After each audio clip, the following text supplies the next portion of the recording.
So here we are at this lovely babbling brook, and this is down at the creek where that water feeds this creek.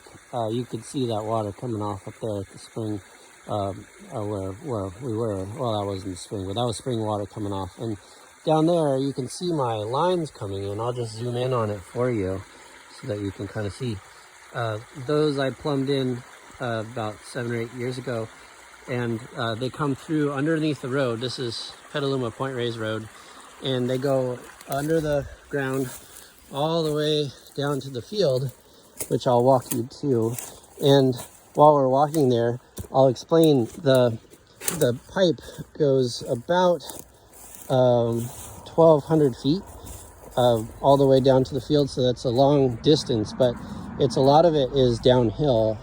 A good amount of it is downhill, and there's some little spots where it actually goes down and then it comes back up again, and this is one of them. So you can see where my handiwork there covering the pipe up, and then it runs under this little road that I put in, and it goes all the way over to this janky little box. It used to be someone's doghouse that I repurposed as my valve box, and I got around to covering these valves, by the way, which is kind of nice. And so I open this every spring, and there you go. Now it's open, and so that goes out to the field, which is way down there.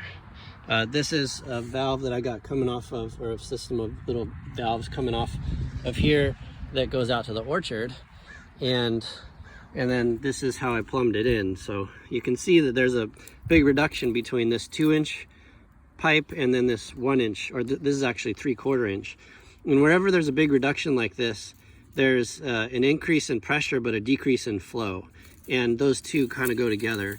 And the decrease in flow, you can imagine, is because a lot more water can flow through a bigger area, and the increase in pressure is because this much water is coming through this much volume, and then a smaller amount of water can go through at the same rate through this much volume. So it goes through with more pressure and more velocity, and so hopefully that makes sense. And so at any of these points though that you have along the main line, that you're going to have, like down there where it dips and then comes back up, or wherever it makes a turn like 90 degrees, you're going to have a decrease in pressure overall in your system. And so that's why these 2-inch lines are good to compensate for that kind of stuff happening.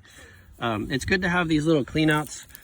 So what I like to do is when I turn on the system at the beginning of each spring, I try to clean out the lines by just opening the valves, and sometimes there's junk that gets in there for whatever reason.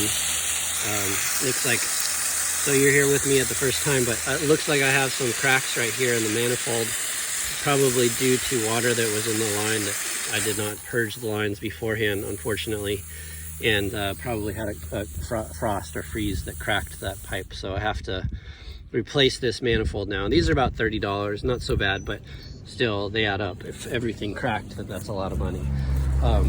Another reason why it's good to purge the lines in the fall, that way you don't have that issue, which unfortunately I failed to do, I guess. I meant to. So we'll walk down here, and I'll catch up with you in the next segment.